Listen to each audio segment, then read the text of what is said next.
ஹே ஹாய்டா! இன்னைக்கு marrying mister சியோட 11th பாட்டு தான் பார்க்க போகிறோம்.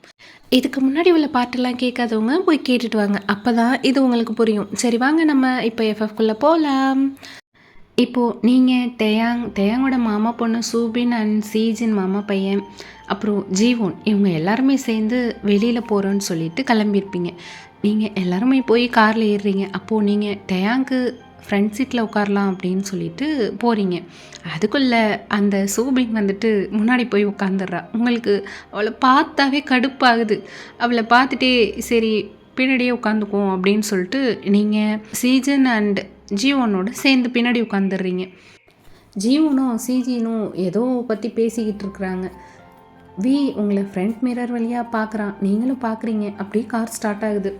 கொஞ்ச நேரம் அப்படியே சைலண்ட்டாக இருக்கீங்க, எதுவுமே பேசல. அப்பப்போ வந்துட்டு மிரர் வழியாக உங்களையும் பார்த்துட்டே வரான். அப்போது சூபின் வந்துட்டு, மாமா நம்ம இப்போ எங்கே போகிறோம்? அதுவா, நம்ம இப்போ மாலுக்கு தான் போகிறோம். ஓ சரி மாமா, அப்போ மாலுக்கு போனால் என்னோடய ஃபேவரட் ஐஸ்கிரீம் வாங்கி கொடுப்பீங்களா? ஓகே அப்படின்ட்டு அவன் திரும்ப மிரர் வழியாக உங்களை பார்க்குறான். நீங்கள் அப்படியே அமைதியாக வேடிக்கை பார்த்துட்டு வரீங்க. அப்போது ஒயன், நான் மாலுக்கு போனோன்னே உனக்கு பிடிச்ச ஃபேவரட் ஐஸ்கிரீமை வாங்கித்தரேன் அப்படிங்கிறான். நீங்கள் அப்போ தான் அவனை பார்த்துட்டு ப்ளஸ் பண்ணுறீங்க. பரவாயில்ல, இவன் என்னதான் கசின் கூட வந்தாலும் நம்மளை மறக்க மாட்டேங்கிறான் அப்படின்ட்டு நினச்சிக்கிட்டே ப்ளஸ் பண்ணுறீங்க. அப்போது ஜீவன் பார்த்துட்டு, ப்ரோ நாங்களும் இங்கே தான் இருக்கோம், உங்கள் ரொமான்ஸ்லாம் கொஞ்சம் ஓரங்கட்டி வைங்க அப்படின்றான். ஆனந்த், ஆமாம் ரொம்ப ரொமான்டிக் கப்பலாக தான் இருக்காங்க அப்படின்ட்டு அவனுமே சொல்கிறான். சரி ஓகே அப்படின்ட்டு அப்படியே அது வரைக்கும் சைலண்ட்டாகவே மாலுக்கு போய் ரீச் ஆகிட்டீங்க. காரை விட்டு இறங்கி போகிறீங்க. அப்போது உங்களுக்கு முன்னாடி அந்த சூபின் பொண்ணு போயிட்டு வியோட கையர் ஆர்ம்ஸோட சேர்த்து ரொம்ப ஹோல்ட் பண்ணிக்கிட்டு அப்படியே நடக்கிறா. உங்களுக்கு இதெல்லாம் பார்த்தா ரொம்ப காண்டாகுது. வேறு வழி இல்லை, வியோட கசின் ஒன்றும் சொல்ல முடியாது அப்படின்ட்டு நீங்களுமே அவன் பின்னாடியே போகிறீங்க. உள்ளே போயிட்டு குர்த்தி செக்ஷன் போகிறாங்க, நீங்களும் உள்ளே போகிறீங்க. அவள் போயிட்டு, மாமா எனக்கு நிறைய பர்ச்சேசிங் இருக்குது, நான் போய் பர்ச்சேஸ் பண்ணிட்டு போகிறேன், நீங்களும் எனக்கு வந்து ட்ரெஸ் செலக்ட் பண்ணணும் ஓகே அப்படின்னு சொல்லிட்டு அவனையும் சேர்த்து இழுத்துட்டு போகிறா. நீங்கள் இதெல்லாம் பார்த்துட்டு காண்டாவது, என்ன இவ இப்படி பண்ணுறா அப்படின்ற மாதிரி. வேறு வழி இல்லை அப்படின்னு சொல்லிட்டு நீங்களும் அங்கே உள்ள குர்த்திஸ்லாம் அப்படியே பார்த்துட்ருக்கீங்க. அப்போது உங்கள் பக்கத்தில் வந்துட்டு, ஒயன் என்ன பண்ணுற? சும்மா அப்படியே பார்த்துட்டு இருந்தேன், நான் உனக்கு குர்த்தி செலக்ட் பண்ணி தரவா? கொடுங்க. அவனும் போயிட்டு எல்லாத்தையும் பார்த்துட்டு ஒரு குர்த்தி எடுத்து செலக்ட் பண்ணுறான். அது ரொம்பவே அழகாக இருக்குது. நீங்கள் பார்த்துட்டு, வா இது ரொம்ப எனக்கு பிடிச்சிருக்கு, சரி இதையே நான் வச்சுக்கிறேன் அப்படின்ட்டு நீங்களும் எடுத்துக்கிறீங்க. சரின்ட்டு நீங்கள் பில் கவுண்டர் போகிறீங்க. அதுக்குள்ளே அந்த சூபின் பொண்ணு வந்துட்டு, மாமா நீங்கள் இங்கே என்ன பண்ணுறீங்க? எனக்கு அங்கே நிறைய ட்ரெஸ்ஸு செலக்ட் பண்ணணும், இங்கே நின்றுக்கிட்டு என்ன பண்ணுறீங்கன்னு அவனை பிடிச்சி இழுத்துட்டு போயிடுறா.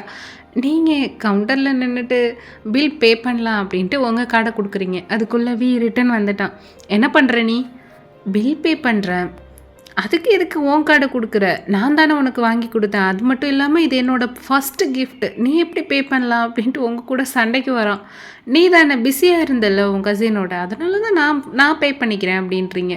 அவன் அப்படியே காண்டா உங்களை பார்த்துட்டு உங்கள் கார்டை அவங்கக்கிட்டேருந்து வாங்கி உங்கள்கிட்ட கொடுக்குறான். அப்புறம் அவனோட கார்டை கொடுத்து பே பண்ணுறான். இங்கே இவ்வளோ நடக்குது. ஆனால் இதெல்லாம் தெரியாமல் அங்கே சோஃபாவில் சீஜினும் ஜீவோனும் ரொம்ப இன்ட்ரெஸ்டிங்காக ஏதோ பேசிட்டே உட்காந்துருக்குறானுங்க. நீங்களும் ட்ரெஸ் எல்லாம் வாங்கிக்கிட்டு அவங்கக்கிட்ட போகிறீங்க. அப்போது அவங்கள பார்த்து, என்ன பேசிகிட்டு இருக்கீங்க ரெண்டு பேரும், ரொம்ப சீரியஸாக பேசுகிற மாதிரி இருக்குது. நத்திங், அதெல்லாம் ஒன்றும் இல்லை, சும்மா கேர்ள் ஃப்ரெண்ட் பற்றி அப்புறம் கொஞ்சம் ஒர்க் பற்றி பேசிகிட்டு இருந்தோம், அதுதான். ஜீவன் சொல்கிறான், ஆமாம் இந்த கேர்ள் ஃப்ரெண்ட்லாம் எப்படி தான் வச்சு சமாளிக்கிறதுனே தெரியல, அதெல்லாம் பற்றி பேசிக்கிட்டு இருந்தேன் அப்படிங்கிறான். அப்புறம் உங்கள் ரெண்டு பேரையும் பார்த்துக்கிட்டே, இங்கே சில பேர்லாம் கேர்ள் ஃப்ரெண்டை சோல்மேட்டாகவே எடுத்துக்கிறாங்க, ஈஸியாக என்கேஜ் பண்ணிக்கிறாங்க அப்படின்னு உங்களை பார்த்துக்கிட்டே சொல்கிறான். நீங்கள் அதை கேட்டோன்னே ப்ளஷ் பண்ணுறீங்க. அவங்க கிட்டக்கு அப்படியே போயிட்டு, என்ன ஜீவோன், ஆஃபீஸ் ஆனிவர்சரி பார்ட்டியில் என்ன நடந்துச்சுன்னு நான் சீஜன் கிட்ட சொல்லணுமா அப்படின்னு கேட்குறீங்க. அவன் உங்களை பார்த்துட்டு, ஐயோ வேணாம் ஒயன், ஸ்டாப் பண்ணிக்கிறேன், நிறுத்திக்கிறேன், ஓகே நான் எதுவுமே சொல்லலை, அது அப்படிங்கிறீங்க. நீங்களும் அவனை பார்த்துட்டு ப்ளஷ் பண்ணுறீங்க. அப்போது சூபின் வரா. மாமா இங்கே என்ன பண்ணுறீங்க? நான் பர்ச்சேஸில் முடிச்சிட்டேன், உங்கள் கார்டு கொடுங்க அப்படின்றா. நீங்கள் அப்போ தான் திரும்பி பார்க்குறீங்க. சீஜினும் பார்க்குறான். பார்த்தா அவள் ஒரு சின்ன ஒரு கடையே வாங்கி வச்சிருப்பா போல. அவ்ளோ பர்ச்சேஸ் பண்ணி வச்சிருக்கா. நீங்க அத பார்த்துட்டு ஷாக் ஆறீங்க. என்னடி இது ஓசிலனா இவ்வளவா வாங்குவா? அப்படின்ற மாதிரி.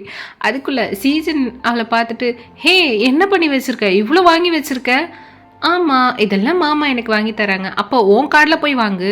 "ஆஹாஹா! இது வந்து மாமா எனக்கு வாங்கி தர்றது." "என்ன மாமா? நீங்க தானே எனக்கு வாங்கி தரீங்க." "ஆ, ஆமா சோபின்." சீஜன் பார்த்துட்டு, "ஏய் இதெல்லாம் ஓவர்டி. அதுக்குன்னு அநியாயத்துக்கு இவ்வளவா வாங்குவ?" "பரவால்ல. எங்க மாமா எனக்கு வாங்கி தராங்க. உனக்கு என்ன வந்துச்சு? நீ உன் வேலைய பாரு" அப்படின்றா.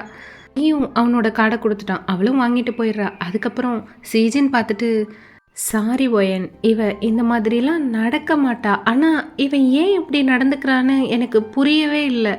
ப்ளீஸ் அவள மன்னிச்சிரு" அப்படின்றான். It's okay Sujin. அவ கசின் தானே. கசின் எல்லாமே அப்படி தான் பண்ணுவாங்க. எங்கள் வீட்லேயும் என் ஃபேமிலியும் அப்படி தான் பண்ணுவாங்க. இதனால என்ன? அதெல்லாம் ஒன்றும் பிரச்சனை இல்லை அப்படின்றீங்க. அப்புறம் எல்லாருமே சேர்ந்து ஐஸ்கிரீம் பார்லர் போகிறீங்க. அங்கே போயிட்டு உட்கார்றப்போ வந்துட்டு அவங்கள இழுத்து அவன் பக்கத்தில் உட்கார வச்சுக்கிறான். உங்களுக்கு ரொம்ப ஹாப்பியாக இருக்குது இது மாதிரி அவன் பண்ணுறது. ஆனால் ஒரு ஆளுக்கு ரொம்ப புகையுது. நீங்கள் திரும்பி பார்க்குறீங்க. அது சூபின் அப்படியே கடுப்பாக நின்றுட்டுருக்கா. அப்புறம் என்ன பண்ணுறா, பக்கத்தில் உள்ள சேர் எடுத்துகிட்டு வந்து பக்கத்தில் போட்டுட்டு அவளும் உட்காந்துக்கிறா. இப்போ நீங்கள் ஒரு சைடு, அவள் ஒரு சைடு, சென்ட்ரா உட்காந்துருக்கான். அதுக்கப்புறம் எல்லாருமே ஐஸ்கிரீம் ஆர்டர் பண்ணுறீங்க. எல்லோரும் அவங்கவுங்களுக்கு பிடிச்சத ஆர்டர் பண்ணுறாங்க. ஆனால் மட்டும் எனக்கு வேண்டாம் அப்படின்றான். அவரும் போயிடுறாரு. நீங்கள் கிட்ட போகிறீங்க. கிட்டக்கு போயிட்டு, "ஏன் உனக்கு ஐஸ்கிரீம் வேண்டாம்?" அவன், "எனக்கு ஐஸ்கிரீம் வேண்டாம். பட் இந்த லிப்பு கொடு. எனக்கு அது மட்டும் போதும்" அப்படின்றான். உங்களுக்கு அப்படியே ப்ளஷ் ஆகுது. ப்ளஷ் ஆகிட்டே உட்காந்துருக்கிறீங்க. அப்போது சூபின் பார்த்துட்டு, "மாமா என்ன பேசிகிட்டு இருக்கீங்க ரொம்ப நேரமாக நீங்கள் 2 பேரும்?" "நானும் இங்கே தான் இருக்கேன்.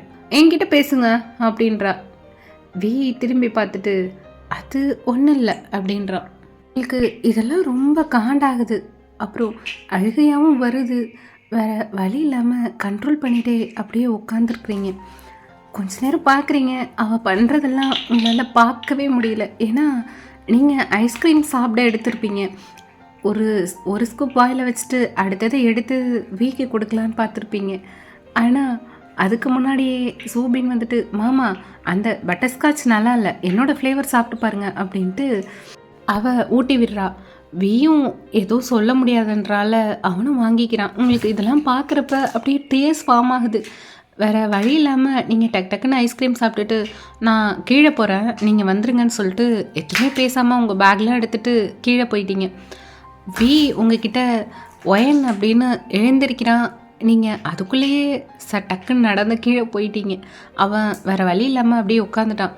அதுக்கப்புறம் கார் பார்க்கிங்கில் நீங்கள் போய் நிற்கிறீங்க. கார் பக்கத்தில் அங்கே யாருமே இல்லை. அதனால் அப்படியே கொஞ்சம் நேரம் நிற்கிறீங்க. அப்போது பின்னாடி யாரோ ஷோல்டரில் உங்கள் மேலே கை வைக்கிறாங்க. நீங்கள் யாருன்னு திரும்பி பார்க்குறீங்க. அது தான். பார்த்துட்டு அவனுமே உங்களை பார்க்குறான். நீங்களுமே பார்க்குறீங்க. 2 பேருமே கொஞ்சம் நேரம் ஐ டு ஐ பார்க்குறீங்க. அப்போது அவனோட ஹேண்ட் எடுத்துகிட்டு வந்து உங்கள் சீக்கில் வச்சுட்டு அப்படியே கப் பண்ணுறான். "ஒயன், எதுக்கு நீ இப்போ கீழே இறங்கி வந்த?" "அது ஒன்றும் இல்லை" அப்படின்றீங்க. ஆனால் உங்கள் ஐலேருந்து அப்படியே டியர்ஸ் ஃபார்ம் ஆகி நிற்கிது. அவனும் உங்களை பார்க்குறான். அப்புறம் லைட்டாக உங்ககிட்ட பெண்ட் பண்ணி உங்களை கிஸ் பண்ண ஸ்டார்ட் பண்ணுறான். அவன் இந்த கிஸ் மூலிமா உங்கள்கிட்ட அவன் கன்வே பண்ண நினைக்கிறான். உங்களுக்கும் அது புரியுது. நீங்கள் மனசுலேயே, "எனக்கு தெரியும் நீ எவ்வளோ என்ன லவ் பண்ணுற அப்படின்னு. நானும் உன்னை நம்புகிறேன். ஆனால் நம்ம 2 பேருக்குமே இதான் ஃபஸ்ட்டு டேட்டு. சோபினால் நான் ரொம்ப ஹேர்ட் ஆகிட்டேன்" அப்படின்னு சொல்லிட்டு அழுதுகிட்டே இருக்கீங்க. அவனும் ரொம்ப ஹார்டாக உங்களை கிஸ் பண்ணுறான். உங்களோட இந்த அழுகை அப்புறம் அவனோட அந்த ஹார்ட் கிஸ் ஆக்சிஜன் இல்லாதனால நீங்கள் அப்படியே மயங்கி விழுந்துட்டீங்க. அப்புறம் கொஞ்ச நேரம் கழித்து கண்ணை முழிச்சு பார்க்குறீங்க. அப்போது உங்கள் ஹேண்டை ஹோல்ட் பண்ணிட்டு உங்கள் பக்கத்தில் உட்காந்துருக்கான். நீங்கள் அவனை பார்த்து, "எனக்கு என்னாச்சு?" "ஒன்றும் இல்லை ஒயன், மயங்கி விழுந்துட்டேன் அதான்." "அதுக்கு ஏன் ஹாஸ்பிட்டல்லாம் அழைச்சிட்டு வந்திருக்கீங்க?" "ஹே, என்ன நீ சொல்கிற? திடீர்னு மயக்கம் போட்டு விழுந்துட்ட. எனக்கு என்ன பண்ணுறதுனே தெரியல. நான் ரொம்ப பயந்துட்டேன் தெரியுமா?" "ஆமாம் ஒயன், அண்ணா ரொம்ப பயந்துட்டாங்க, நாங்களும் தான்" அப்படின்ட்டு ஜீவனும் சீஜனும் உங்களை பார்த்துட்டு சொல்கிறாங்க, அச்சோ நான் நல்லா தான் இருக்கேன், நம்ம வீட்டுக்கு போகலாம் வாங்க. ஹே கொஞ்ச நேரம் இரி, டாக்டர் வந்து பார்த்தோன்னா நம்ம கிளம்பிடலாம். ஓகே. அவங்க எல்லாம் அவங்க கூட பேசிகிட்டு இருக்காங்க. அதுக்கப்புறம் டாக்டர் வந்து பார்த்துட்டு உங்களையும் டிஸ்சார்ஜ் பண்ணிட்டாங்க. நீங்கள் வீட்டுக்கு போய் ரீச் ஆகிட்டீங்க. அங்கே இறங்குறப்ப ஹே பார்த்து வா, உன்னால் நடக்க முடியுமா? ஆ தேங்கா, நான் நல்லா தான் இருக்கேன். இல்லை இல்லை இரி நான் உன்னை தூக்கிக்கிறேன் அப்படின்ட்டு டக்குன்னு வந்துட்டு உங்களை அப்படியே தூக்கிட்டான். உங்களுக்கு ஷாக்காக இருக்குது. தேங்கா என்னை விடு. ஹே எதுக்கு இப்போ இந்த மாதிரி பண்ணுற? விடு, எல்லாரும் பார்த்தா என்ன நினைப்பாங்க? நம்ம 2 பேரும் புருஷன் பொண்டாட்டி ஆக போகிறோம்னு நினைப்பாங்க. நீங்கள் அப்படியே ஷை ஆகிட்டு அவனை பார்க்குறீங்க. என்ன தேங்காய் சொல்கிற, எனக்கு வேணாம், நீ கீழே இறக்கி விடு. ஓயன், இப்போ நான் சொல்கிறத நீ கேட்குறியா இல்லை நான் கிஸ் பண்ணட்டுமா? நீங்கள் ஷாக் ஆகிட்டு அவனை பார்த்துட்டு ஒன்றுமே பேசாமல் அப்படியே கீழே குனிச்சிக்கிறீங்க. ஜீவனும் சீஜனும் அதை பார்த்துட்டு சிரிக்கிறாங்க. சோபின் உங்களை பார்த்துட்டு அப்படியே நிற்கிறா, ஒன்றுமே பேசலை. அவங்கள பார்த்துட்டு நீங்கள் அதை எல்லாத்தையும் நோட் பண்ணிட்டு அப்படியே பேசாமல் இருக்கீங்க. வியும் உங்களை வீட்டுக்குள்ளே தூக்கிட்டு போகிறான். எல்லாரும் பார்த்துட்டு பயந்துட்டாங்க. என்னாச்சு அப்படின்னு கேட்குறாங்க. நடந்தது எல்லாத்தையும் சொல்கிறான். அப்புறம் உங்களை ரூமில் தூக்கிட்டு போய் பெட்டில் ப்ளேஸ் பண்ணிட்டாங்க. நீங்கள் உங்கள் பக்கத்தில் எல்லாருமே இருக்காங்க, நீங்கள் பேசிகிட்டு இருக்கீங்க. ஐயோ ஏன் எல்லாம் இப்படி என்னை சுற்றி நிற்கிறீங்க, நீங்கள் எல்லாம் போங்க, நான் நல்லா தான் இருக்கேன் அப்படிங்கிறீங்க. யாருமே கேட்க மாட்டேங்கிறாங்க. உனக்கு என்ன வேணும், எதனா பண்ணிட்டு வரட்டுமா, அது தருவா, ஹாட் வாட்டர் தருவா, காஃபி தருவா, ஏதாவது குடிக்கிறியா அப்படின்னு உங்களை சுற்றியே நிற்கிறாங்க. நீங்கள் எல்லோரும் கொஞ்சம் நேரம் வெளியில் போங்க, எனக்கு தூங்கணும், நான் தூக்கவே இல்லை, நான் தூங்கினா சரியாயிடுவேன், போங்க அப்படின்றீங்க. ஓகே அப்படின்னு சொல்லிட்டு எல்லாருமே வெளில போயிட்டாங்க. உங்களை பார்த்துட்டு நான் சாப்பாடு உனக்கு ஊட்டி விடவா அப்படிங்கிறான். இல்லை நீங்கள் வெளியில் போங்க, நான் கொஞ்சம் நேரம் தூங்கினாவே சரியாயிடுவேன் அப்படிங்கிறீங்க. சரின்ட்டு அவனுமே வெளியில் போயிட்டான். நீங்கள் அதுக்கப்புறம் கொஞ்சம் ரெஸ்ட் எடுக்கிறீங்க. அப்புறம் கொஞ்ச நேரம் கழிச்சு யாரோ டோரை நாக் பண்ணுறாங்க. நீங்கள் எழுந்து யாருன்னு பார்க்கலான்னு போய் ஓப்பன் பண்ணுறீங்க. தயாங் தான். சாருக்கு இப்போ என்ன வேணும்? மேடம் எப்படி இருக்கிறாங்கன்னு தெரிஞ்சுக்கலான்ட்டு வந்தேன். சார் நான் இப்போது நல்லா தான் இருக்கேன், உங்களுக்கு என்ன வேணுமோ அதை சொல்லுங்கள். அது ஒன்றும் இல்லை ஒயன், இன்னைக்கு நான் உன் கூடயே படுத்துக்கிறேனே. என்னது? நோ அதெல்லாம் முடியாது. நான் உன் கூட தான் இருப்பேன் அப்படின்னு சொல்லிட்டு அவன் அவங்கள லைட்டாக தள்ளி விட்டு உள்ளே வந்து டோர் லாக் பண்ணிடுறான். ஐயோ தேங்கா, வீட்டில் எல்லாருமே இருக்கிறாங்க.